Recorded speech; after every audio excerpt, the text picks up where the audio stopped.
Ginising kami ng malalaking patak ng ulan kinabukasan. Bagamat taglagas ngayon sa Brazil, walang pinipiling panahon ang ulan sa Amazon Rainforest. Dahil basa ang mga kahoy sa paligid at pati mga kagamitan namin ay basa rin, hindi na kami nagkaroon ng pagkakataong makapagluto ng almusal. Biskwit at nilagang itlog na lang ang aming pinagtiyagaan. Goiabada. Goiabang.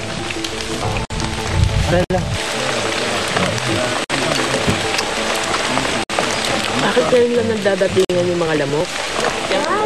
14 dias mga lanche, midday.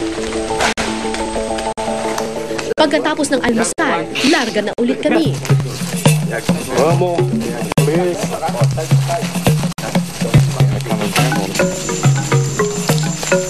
Si Cobra, Rambo at Jacare ang mga kasama namin sa paglilibot sa gubat ng Amazon. Lahat sila mga miyembro ng tribo sa Amazon Jungle. May mahigit 100 tribo na nakatira sa loob ng gubat ng Amazon. Sa yaman ng kalikasan dito, kumpleto na raw lahat ng kailangan mo para mabuhay. Off the mouth, off the mouth. Kapag naubusan ka na daw ng tubig dito sa Amazon, basta kumuha ka lang nitong ugat na to, cut mo lang siya ng ganyan. Nagsistore kasi siya ng tubig doon sa loob ng kanyang ugat. So pag ginanon mo, natural siya na may lalabas sa tubig.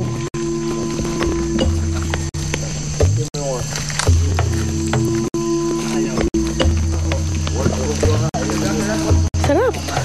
Parang mineral water. We're going to throw it now. Good? Yeah.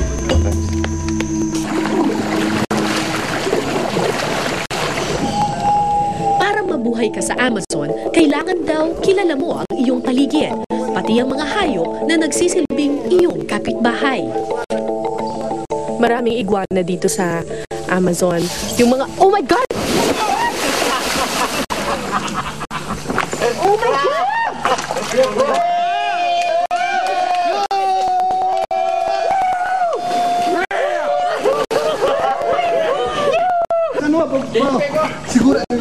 Yung Satere Indians, yung isa sa mga tribo dito sa Amazon, kinukuha nila yung mga malalaking mga iguana na yon.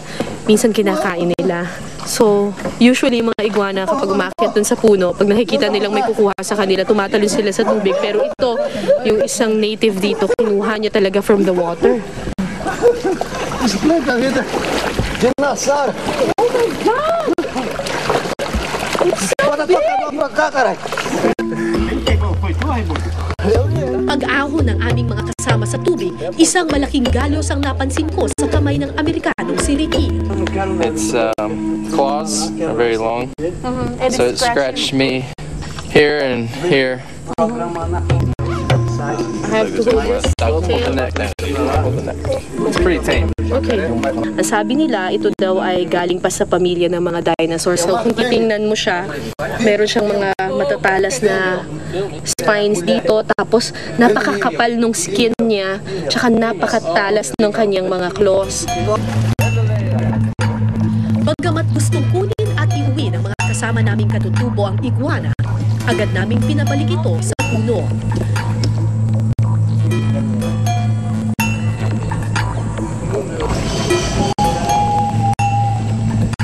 Kabisado ng mga katutubo ang pasikot-sikot sa Amazon Jungle. Paano hindi lang nila ito tahanan, dito rin sila kumukuha ng gamot at pagkain. Kasama rito ang boa constrictor na nakita naming nakapalupon sa itaas ng puno. The head's there. Head's. Para sa mga kasama kong katutubo, pangkaraniwan na ang ganitong mga eksena. Ang sawa kasi ay isang hayop na di lamang kinakain ng mga tribo dito, ginagamit rin nila ito para sa medisina.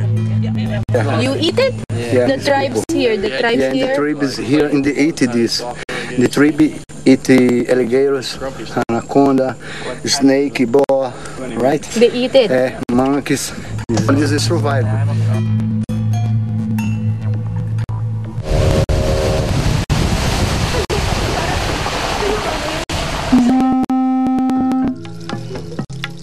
Sa Sa isang bahagi ng gubat, nakilala namin ang Satere Maui Indians. Isa sila sa mga tribo sa Amazon jungle na gumagamit pa rin ng mga gamot mula sa langis at buto-buto ng mga hayop.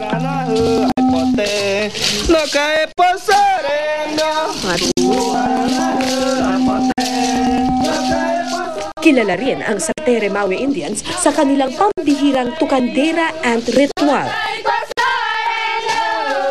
Sa loob ng 10 minuto, kailangang ipasok ng batang lalaki ang kanyang kamay sa isang glove na may nakatahing mga tukandera o bullet ant. Ang pinakamalaki at pinakamasakit kumagat sa lahat ng insekto sa buong mundo. Sa tindi ng kagat ng bullet ant, para ka raw tinamaan ng bala sa sakit. Kapag nalagpasan ito ng batang lalaki, saka pa lang siya maituturing na binata. Sa unang tingin, animoy walang pinag-iba sa mga katutubong Pilipino ang mga tribo sa Amazon.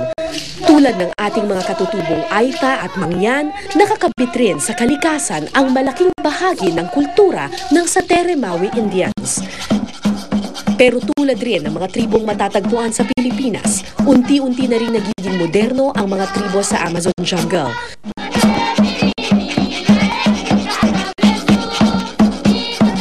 Dumating na rin sa kanila ang kuryente, edukasyon at iba pang teknolohiya. Nagbabago na rin ang hangad at pangarap ng mga bata.